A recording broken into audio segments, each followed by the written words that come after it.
ये है अध्याय 3।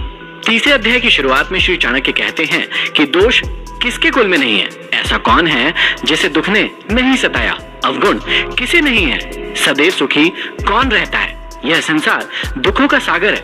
इस संसार में एक भी ऐसा व्यक्ति नहीं है जिसे दुख ना हुआ हो।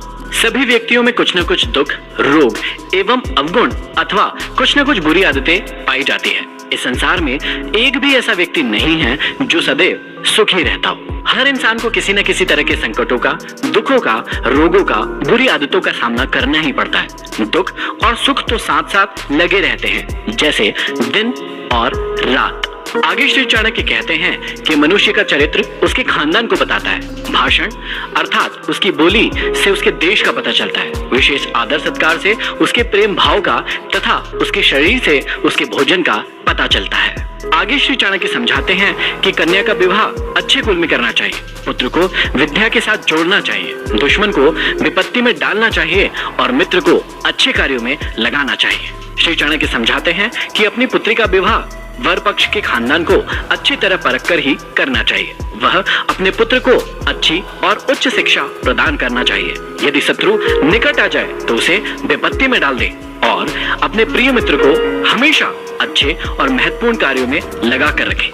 आगे समझाते हैं कि दुर्जन और सर्प के सामने आने पर सर्प का वरण करना उचित है, ना कि दुर्जन का, क्योंकि सर्प तो सिर्फ एक ही बार डसता है, लेकिन दुर्जन व्यक्ति आपको कदम कदम पर बार बार डसता ही रहता है। इसलिए इस बात का हमेशा ध्यान रखें। राजा खानदानी लोगों को ही अपने पास एकत्र करता है, क्योंकि कुलीन अर्थात अच्छे खानदान वाले लोग प्रारंभ में, मध्य में और अंत में राजा को किसी भी दिशा में नहीं त्यागते हैं। चाणक्य समझाते हैं कि मूर्ख व्यक्ति से हमेशा बचना चाहिए। वह प्रत्यक्ष में 2 पैरों वाला पशु है। जिस प्रकार बिना आंख वाले अर्थात अंधे व्यक्ति को कांटे भेदते हैं, उसी प्रकार मूर्ख व्यक्ति अपने कटु व अज्ञान से भरे वचनों से हमें भेदता रहता है। रूप और यौवन से संपन्न तथा उच्च कुल में जन्म लेने वाला व्यक्ति भी यदि विद्या से रहित है तो वह बिना सुगंध के फूल की भांति शोभा नहीं पाता है। भाव यही है कि आदमी की शोभा उसके सुंदर रूप, यौवन व उच्च कुल में जन्म लेने से नहीं होता है। उसकी शोभा उसके ज्ञान से होती है। कोयल की शोभा उसके स्वर में है, स्त्रियों की शोभा उनके पतिव्रत धर्म में है, कुरूप व्यक्ति की शोभा उनके ज्ञान में होती है और तपस्वियों की शोभा उनके क्षमा में है। यदि किसी एक व्यक्ति को त्यागने से पूरे कुल की रक्षा होती है तो उस एक व्यक्ति को छोड़ देना चाहिए। पूरे गांव की भलाई के लिए कुल को तथा देश की भलाई के लिए एक गांव को और अपने आत्मसम्मान की रक्षा के लिए सारी पृथ्वी को छोड़ देना चाहिए। आगे श्री चाणक्य कहते हैं कि उद्योग धंधा करने पर निर्धनता कभी नहीं रहती है। प्रभु का नाम जपने पर पाप नष्ट हो जाते हैं। चुप रहने अर्थात सहनशीलता रखने पर लड़ाई झगड़े नहीं होते हैं। जो जागता रहता है अर्थात सदैव सजग रहता है, उसे कभी भी किसी भी चीज का भय नहीं सताता है। आगे चाणक्य समझाते हैं कि अति सुंदर होने के कारण सीता का हरण हुआ, अत्यंत अहंकार के कारण रावण का वध हुआ, अत्यधिक दान के कारण राजा बलि बांधा गया। अर्थात सभी के लिए अति ठीक नहीं होती है, इसलिए हमें किसी भी चीज में अति नहीं करना चाहिए। हर चीज की एक सीमा होती है, मर्यादा होती है। सीमा से बाहर जाने पर प्राय नुकसान ही होता है। आगे चाणक्य समझाते हैं कि समर्थ को भार कैसा, व्यवसाय के लिए कोई स्थान दूर क्या, विद्वान के लिए विदेश कैसा और मधुर वचन बोलने वाले के लिए शत्रु कौन। अर्थात जो व्यक्ति समर्थ है उसे कोई भी काम सहज ही लगेगा, उसे कोई भी कार्य भार स्वरूप नहीं लगेगा। व्यवसायी व्यक्ति अपने व्यवसाय के लिए कहीं भी जा सकता है। वह स्थान की दूरी को नहीं देखता, वह अपने लाभ को देखता है। इसी प्रकार विद्वान व्यक्ति के लिए विदेश में भी लाखों मित्र हो सकते हैं और यदि कोई व्यक्ति मीठा बोलता है, अच्छा वाणी में बोलता है तो उसके कोई शत्रु नहीं होते हैं। आगे समझाते हैं कि एक ही सुगंधित फूल वाले वृक्ष से जिस प्रकार सारा वन सुगंधित हो जाता है, उसी प्रकार एक सुपुत्र से सारा कुल शोभित हो जाता है। अच्छे गुण सभी जगह प्रशंसनीय होते हैं। उनकी लोक प्रसिद्धि सुगंधित पुष्प की भांति होती है जो सभी जगह फैल जाती है। किसी कुल का एक सुपुत्र सारे कुल को सम्मानित कर देता है।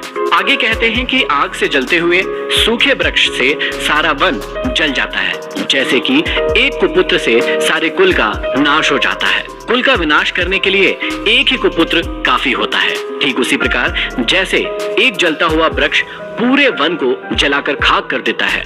आगे श्री चाणक्य कहते हैं कि शोक और दुख देने वाले बहुत से पुत्रों को पैदा करने से क्या लाभ है। कुल को आश्रय देने वाला एक ही पुत्र सबसे अच्छा होता है। जैसे महाभारत में धृतराष्ट्र के 100 पुत्र थे, पर सभी ने उन्हें दुख ही पहुंचाया। वे सभी महाभारत युद्ध के कारण बने, जबकि 5 पांडवों ने धर्म के मार्ग पर चलकर विजय प्राप्त की और वंश का नाम सुशोभित किया। आगे समझाते हैं कि पुत्र से 5 वर्ष तक प्यार करना चाहिए, उसके बाद 10 वर्ष तक उसे दंड आदि देते हुए अच्छे कार्यों की ओर लगाना चाहिए। 16वां साल आने पर मित्र जैसा व्यवहार करना चाहिए। संसार में जो कुछ भी भला बुरा है उसका उसे ज्ञान कराना चाहिए। इस प्रकार एक पिता अपने पुत्र के जीवन को भली भांति संवार सकता है और उसे गलत मार्ग पर बढ़ने से रोक सकता है। आगे चाणक्य समझाते हैं कि देश में भयानक उपद्रव होने पर, शत्रु के आक्रमण के समय पर, भयानक अकाल के समय दुष्ट का साथ होने पर जो भाग जाते हैं वही जीवित रहता है। मतलब समझने का तात्पर्य यह है कि यदि ऐसी कंडीशन आपकी लाइफ में आती है तो उस कंडीशन में भागना ही सही फैसला होगा। जिनके पास धर्म, अर्थ, काम और मोक्ष इनमें से कुछ भी नहीं होता है, उसके लिए जन्म लेने का फल केवल मृत्यु ही होता है। आगे चाणक्य समझाते हैं कि जहां मूर्खों का सम्मान नहीं होता, जहां अन्न भंडार सुरक्षित रहता है, जहां पति पत्नी में कभी झगड़े नहीं होते, वहां लक्ष्मी बिन बुलाए ही निवास करती है। भाव यह है कि जिस देश में मूर्खों की जगह विद्वानों का सम्मान होता है, जहां समुचित अन्न भंडार रहता है, जहां परिवार और घर गृहस्थी में प्यार बना रहता है, वहां सुख और समृद्धि बराबर बनी रहती है।